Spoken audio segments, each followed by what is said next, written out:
Welcome to my presentation for the Nutrition Research Minor Project.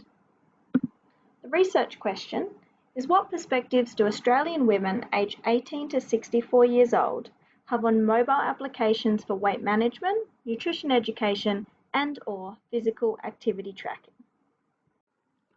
Let's start with some background information in regards to overweight and obesity. It is a major risk factor for cardiovascular disease, type 2 diabetes, high blood pressure, sleep apnea, psychological issues, some musculoskeletal conditions, and also some cancers. In 2018, 67% of Australians were overweight or obese. It has therefore become a major public health issue with a need to find tools and resources to assist people to manage their weight. Could mobile applications be a tool to assist with this? We know that in 2018, 87% of Australians now use smartphones. These statistics show it's a tool most of the population could have access to. There were 749.4 million mobile applications downloaded in 2018, with an average of 104 applications per smartphone. To know if they are a useful tool, we need to know if they are effective as well as how they are received by users.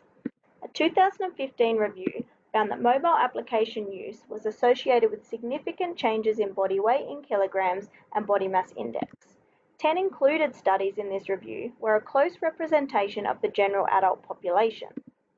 Reporting bias was considered low risk as this study did not find any discrepancies with the original study's measurements. A limitation is possibly the participants might only have been using the apps for the duration of the study, so therefore not a representation of the general adult population. However, the statistically significant findings of body weight being reduced by 1.04 kilograms and reduced BMI of 0.43 kilograms metered square could be possibly diluted by the fact that the control groups were using other weight loss interventions, just not the mobile applications, which may mean that mobile applications are more effective than what has been currently recorded in this study. Most studies on nutrition application use focused on efficiency of the app rather than about user experiences and preferences. This same 2017 study then looked at the perceptions of 24 Canadian women and found that most users were interested in weight loss and believe that accountability is a feature of the apps that assist them in reaching their goals. This study does have a potential for response bias, as the participants knew that the interviewer was a dietitian. We have been able to identify a gap in the literature. We do not know the perceptions or preferences of the Australian population and mobile application use for weight management, nutrition education, or physical activity tracking. This study is going to focus on women because women are more likely to use mobile applications for health than men. It is a relevant population to study because in 2017-18, 27% of women aged 18 to 64 years old were either obese or overweight. Methodology. This study is a qualitative cross-sectional study using online surveys. Convenient sampling was used with participants volunteering to participate. Participants will be eligible to be included in the study if they are female, between 18 and 64 years old, and have used any weight loss application in the past. There is no additional exclusion criteria. Participants were recruited by advertising on personal social media, women's-only gymnasiums in Adelaide, South Australia, and direct contact with potential referral sources.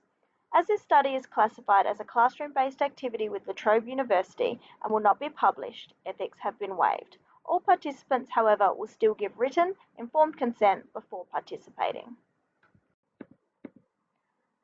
Data will be collected in SurveyMonkey as surveys are completed and checked for errors. Data will be interpreted using a combination of frequency distribution and content analysis.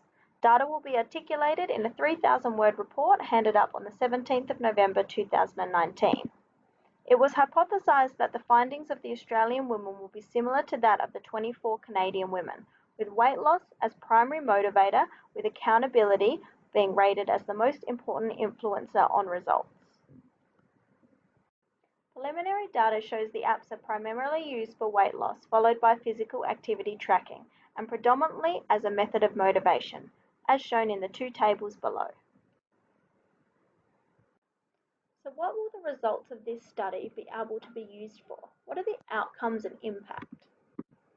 Direct feedback from women using the apps to app developers and health professionals could lead to a better end user experience. This could then evolve into easy-to-use apps, better support from professionals on app use, and ultimately lead to higher success rates from using mobile applications for personal goals in weight management, nutrition education, and physical activity tracking. Overall, we would hope that this reduces the amount of overweight and obesity that we have in Australia and potentially the world. This project has some strengths and weaknesses. A potential limitation of this study is selection bias. Participants are mostly friends, family, fellow students studying nutrition, and members of an Adelaide gym.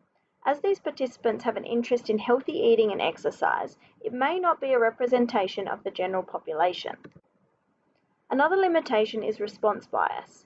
Completing an online survey with designated closed questions may encourage response bias and does not give the same level of detail as open-ended questions in an interview. A strength of this study is a high participation rate due to having access to a range of people interested in health and fitness. Thank you for your engagement in my presentation.